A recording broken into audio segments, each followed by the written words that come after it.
Welcome back to Morning Joe. Mike Barnicle, Donnie Deutsch, Noah Rothman, and Jonathan Lemire are all back with us. And joining us now is the new House Majority Leader, Democratic Congressman Steny Hoyer of Maryland. He is among the lawmakers expected to meet with President Trump at the White House today. So welcome to the show. What a day yesterday. Congratulations to you all.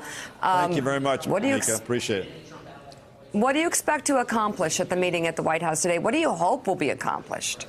Well, I hope that we will open up government. I mean, that's really what our objective ought to be. And we provided a process through which we can fully fund 6 of the bills that were passed by Republicans. They're Republican bills. They talk about compromise. We have voted to pass Republican bills that were passed out of committees and that passed the United States Senate almost unanimously.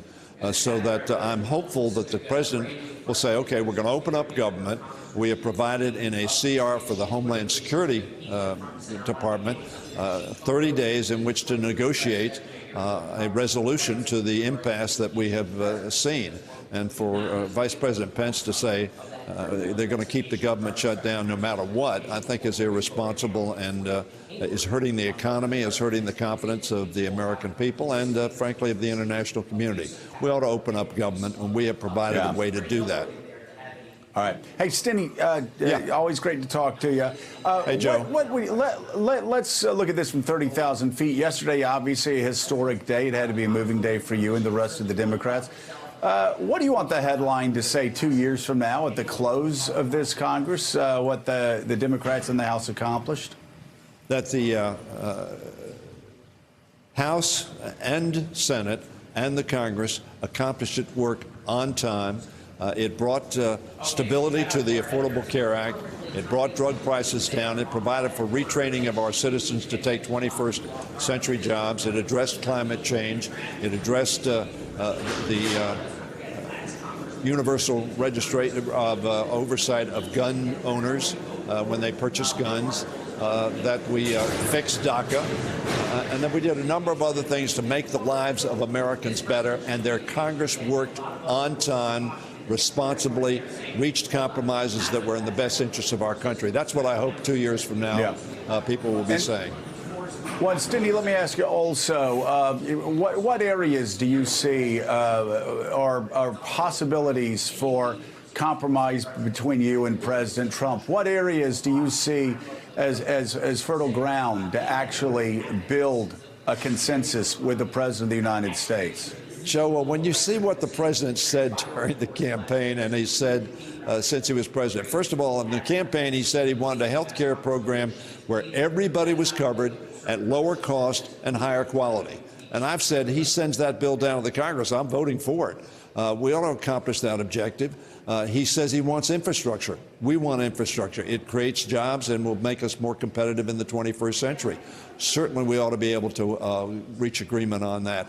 On DACA, when he withdrew the president's DACA program, he said, look, it wasn't done correctly. The president didn't have authority to do it. He said to the Congress, you send me a law to fix it, and I will sign it, meaning this is a legislative responsibility. Well, he backed off on that promise as well.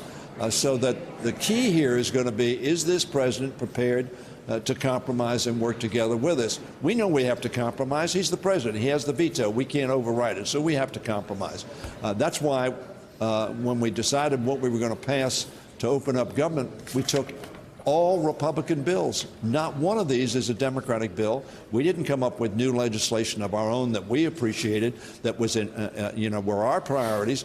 We took the Republican bills and said, shutting down government's a bad policy. You guys have passed these laws. Okay, we'll vote for them. We'll send them to you. Open up the government. And then we gave 4 weeks to negotiate on how we make sure the objective that we all support, that is keeping the borders secure, can be accomplished best. Congressman, you've been in business a long time. You have a lot of federal workers who live in your district right across the D.C. border.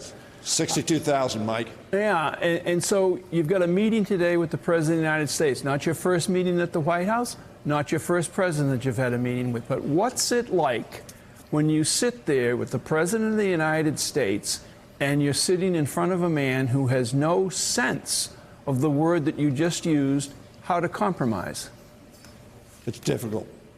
It's difficult, it's frustrating, it's disappointing.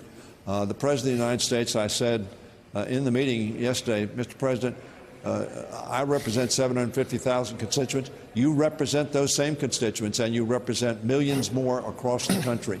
And their government serves them on a daily basis. And we ought not to, as a strategy, as a tactic, take hostage the government of the United States in order to accomplish our objectives. We're at a stalemate. We're a co-equal branch of government. We don't believe the wall is good policy. He believes it's good policy. But what we both believe is we ought to make the border secure. Surely, reasonable people can come to an agreement on how we can affect that objective without demanding of one another, if you don't do something, we're going to shut down the government. The president said months ago he thought a shutdown would be good for the country. He said, and when he met with Pelosi and Schumer, I'm going to shut down government. I'll take responsibility. I'm proud to shut down the government. I'll show you. That's not the way to operate in a responsible fashion between co-equal branches of the government. We have a responsibility to the American people, and we ought to get it. And it's very, very frustrating when you have a president who not only seems very willful, but also, ironically, willful though he may be, he changes his mind within a 24-hour period a couple of times. And as you know, the Senate passed bills that the president said he would sign before the last Congress ended. When it came to the House, he said, oh, no, I will veto it, and therefore the House didn't pass what the Senate passed overwhelmingly. And it's very frustrating and very disappointing, and I would hope the president would come to grips with leading responsibly and coming to compromise now in a different world than he came into. He came into an all-Republican government. He doesn't have that now, and it's necessary to compromise. I will say this, his predecessors with whom I worked, Republican predecessors, were able to compromise, come to agreement. There were no shutdowns under George Bush. There were no shutdowns after 1996 with Bill Clinton. We went 17 years with no shutdowns, and the Republicans have used this as a tactic, either because of the ACA, the Affordable Care Act, the health care bill, or now because of the president's wall, which he said, of course, Mexico was going to pay for, which was an absurd representation. Totally. We really look forward to hearing what's going to happen today at the White House. Congressman Steny Hoyer, thank you so much for being on today. Thank you very much. So much. Always good to be with you. Great to have you. Mr. We're getting our first look at the December jobs report, and it's a good one. We're going to dig into the numbers next. Plus, the president blames the historic December drop in the stock market on the Democrats winning the House. We'll tell you his reasoning. We'll be right back. Thanks for checking out MSNBC on YouTube, and make sure you subscribe to stay up to date on the day's biggest stories. And you can click on any of the videos around us to watch more from Morning Joe and MSNBC. Thanks so much for watching.